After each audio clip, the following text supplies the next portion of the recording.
Hello and welcome to LFC Focus. It is post-match reaction time after Liverpool have just ground out a 1-0 win against Huddersfield. It wasn't, God's sake, the most amazing performance in the world, but at the end of the day, 3 points is 3 points, and coming back from the international break, that is all you really want from your first game back. So starting off, looking at the first half performance, all things considered, it just wasn't really very fluid from Liverpool, and I think there are a lot of factors coming into this, and one of them is the fact that it was the first game back after the international break, and you've got some players who spent the whole time at Melwood, some players who were maybe given a little bit of a holiday to sort of rest themselves up and build up their fitness a little bit more, and other players who of course did go away on international duty to all kinds of random strange parts of the world and stuff like that. So that is understandable, and also the fact that we are starting to see a little bit more of the rotation that we saw at this stage of last season as well, where Jurgen Klopp does kind of bring in a few more fringe players. You obviously see the introduction of Lallana, Shaqiri and Sturridge, and you've also got the sort of change at the back four where I think most of us were expecting Alexander-Arnold to come back in and then Joe Gomez to slot back into that centre-back partnership, but Jurgen Klopp stayed with the back four that played against Manchester City right before the international break. So there are a lot of reasons why things weren't exactly as fluid as you maybe expect from Liverpool, and certainly what we saw towards the back end of last season where we were a very, very cohesive attacking unit. And I just think the main problem was that final ball and the passing in the final third in general, because there were plenty of times where players were getting in the right positions. Certainly when we were trying to catch Huddersfield on the counter-attack, there were players who were in huge amounts of space in very threatening areas where they could have created chances and progressed the attack, but a lot of the time our attackers just weren't finding them, and it's irritating, but I think it's just something that does kind of come with the territory of these kind of games after the international break. And listen, if it does persist like that, and if the same problem stays, and if we're another 2 weeks down the line and we've played a few more games and we're still playing like this, then I think it does start to become a concern, and you do start to worry that what's going on in the training ground is not solving the problems that we currently have. But at the moment, you're willing to let it slide, partially because it is under the circumstances you expect that kind of thing, and also because we did at the end of the day get the 3 points. In terms of players that I think a lot of us were keeping an eye on, and certainly with the rotation, there are a lot of interesting members of that starting 11 who I think we did want to get more of a look at and see how they played. Lallana, I thought, was just a little bit poor, and again, like with the whole international break thing, you've got to caveat it with the fact that this is his first game back from injury, and I think his first start of the season altogether. But I just thought in terms of the way he played in an attacking sense, and yeah, he was also out of position. He was playing in that left wing role where he's never really been that great for Liverpool. You really think his best role is in that attacking three, in the midfield three, where he can be the most attacking player and link up the midfield with the attack. And that's one of the things that people were talking about before the game, was whether Lallana can solve that problem, whether he can be the bridge between the midfield and the attack that we have been lacking over the last few games, and has been mooted by many people as the reason why we haven't been so good going forward.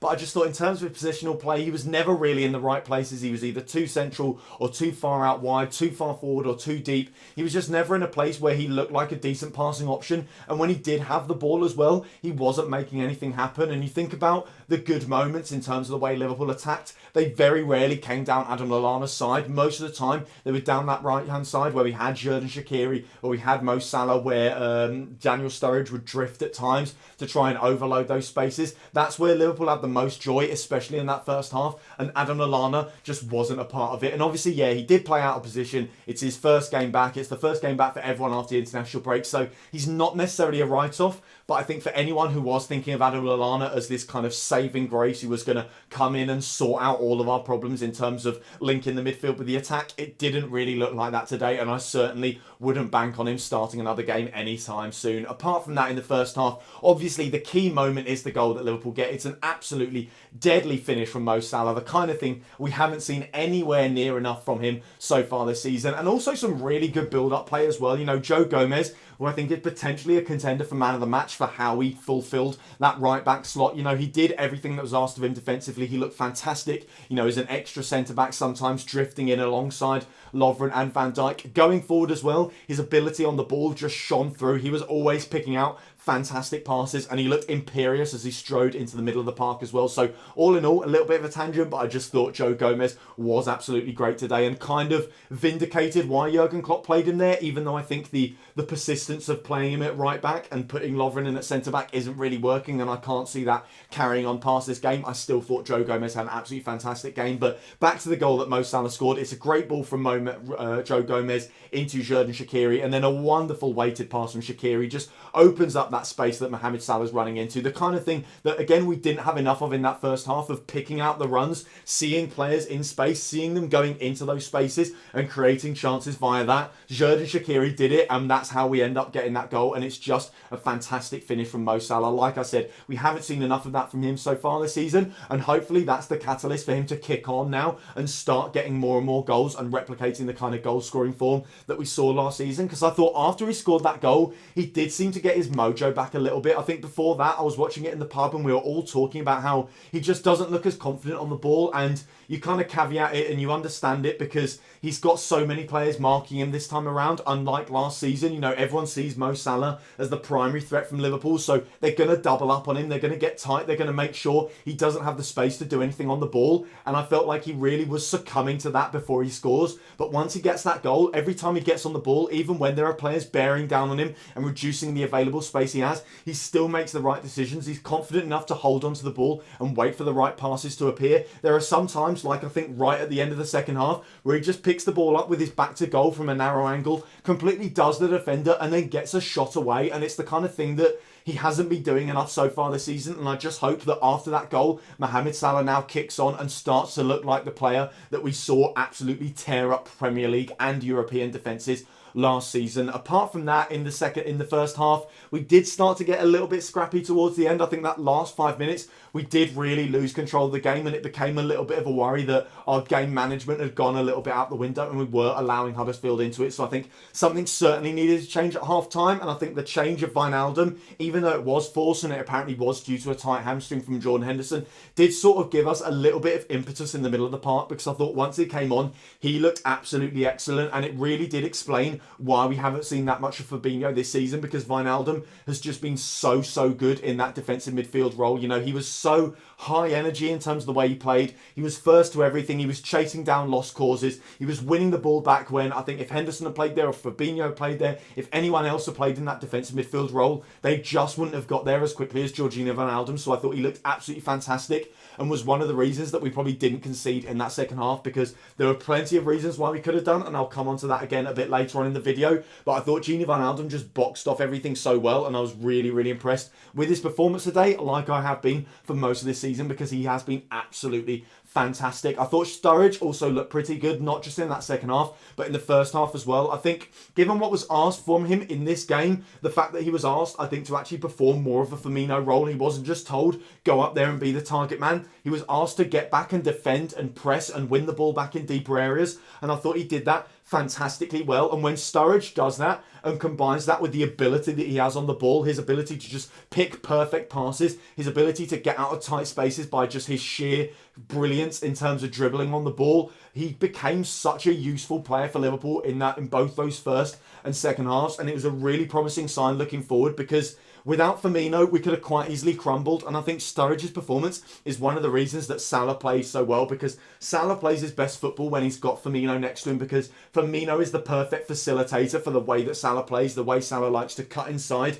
go and bear down on goal and try and get shots away, and essentially play as a striker who just likes to drift out wide. And I think what Sturridge did today in terms of dropping deep and trying to supply more than he did trying to get goals himself really helped bring the best out of Mo Salah and out of players like Xherdan Shaqiri as well, who I thought was absolutely fantastic. You know, Shaqiri, certainly in the first half, maybe less so in the second half, was so important for Liverpool going forward, because far too many of our players weren't looking for the right pass. Like I said, even when players were in excellent positions, the passing was just off. But Xherdan Shaqiri was always looking for the most direct pass. He was always looking for the ball that was going to progress the attack the most. That's why why we get that first goal, and he was probably the brightest spark for Liverpool in that first half, just in terms of trying to get attacks started and get Liverpool on the front foot. So I thought Shaqiri was absolutely excellent in that role at the sort of tip of the midfield three. I thought in terms of the defensive ability he offered as well, he's improved so much from that game against Southampton. You know, the reason he gets hooked at half-time against Southampton is because as good as he is going forward, he's just not offering enough going back and helping out the other midfield players.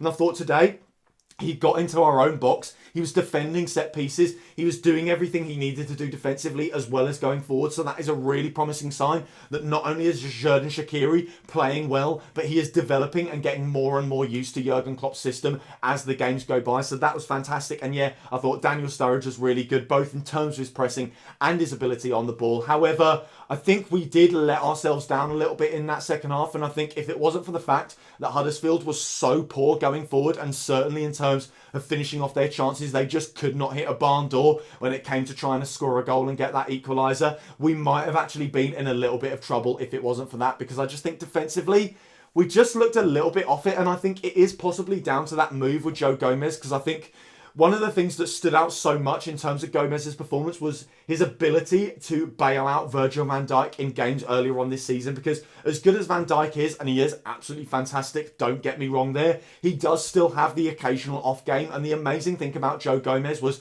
he didn't rely on Van Dijk. He was able to bail Van Dijk out when Van Dijk had a poor game. And I think there were a couple of moments today where Van Dijk did have a couple of off moments. Certainly that one where the cross comes in and he just doesn't handle it. It essentially goes through his legs. And you just think if Gomez had been his centre-back partner, Gomez clears the lines there and you're barely even talking about it as a problem. Whereas with Dejan Lovren, he's not capable of reading the situation and we do end up in a bit of a sticky situation. And that's one of the reasons why I feel like as good as Joe Gomez is still playing as a right-back, because he's got the pace, he's got the strength, he's a ball-playing centre-back as well, so he can play out at right-back. And Dejan Lovren does still have positive qualities like his tackling ability and his physical ability as a front foot centre-back. There are still problems there that just mean I don't see it as a long-term option for Liverpool. So I think we were poor defensively, and I think the worry was that we didn't necessarily win ugly. It's that we actually won messy, and they're two very different things, because winning ugly means that even though you're not playing well, you manage the game, whereas winning messy means that you're playing badly and you're not managing the game either, and it's almost by sheer luck that you still come away with the 3 points, because like I said, if we'd been up against a better side that had a better finisher up front, then we could have ended up drawing or even losing that game because of the way we defended. But apart from that, I thought Fabinho was just absolutely sound when he came on. I think it's starting to look like he is finally at the level where he can play Premier League football. Obviously, it's a different kettle of fish playing from the start as from coming on with 25 minutes to go and stuff like that. And also, it is only Huddersfield and there will be much, much bigger tests to come. But I think based on what we saw from Fabinho today, I wouldn't have any issues whatsoever with him starting in that game against Cardiff next weekend. But apart from that, yeah, it wasn't a great performance in Liverpool, and it does feel like we are going to have a big statement win sometime soon, because we can't go on winning ugly or winning messy forever, especially when you consider how Man City are winning games. You know, they are winning 5-0 and 6-1 and 6-0 for fun at the moment. And if Liverpool aren't careful, that goal difference could become a problem. And, you know, there are plenty of opportunities where if we play like that, like if we play like we did today again, we could end up drawing games and we could start to lose ground on Man City. So that game against Red Star Belgrade in the week is really important, because that's a fantastic opportunity to finally dish out a thrashing that I think we kind of need to give out, because at the moment, like I said, we're winning far too many games ugly. You've got that Cardiff game as well, so hopefully Liverpool can dish out a thrashing sometime soon. But until then, the most important thing after coming back from the international break, and given the changes we made to the side, all that rotation that we did with the starting 11 today, I think 3 points was the most important thing, and it is of course absolutely fantastic to once again see Mo Salah back on the score sheet and being the main man for Liverpool. So apart from that, that is all for today's video. Thank you guys very, very much for watching. If you did enjoy this video, then hit that like button down there, hit that subscribe button there if you're new around here. Check out some of the other videos that have been out on the channel over the past few days as well. Don't forget to follow at LFC Focus TV on Twitter, and I'll be back either tomorrow or Monday afternoon with the build-up show for the game against Red Star Belgrade. Until then, bye for now.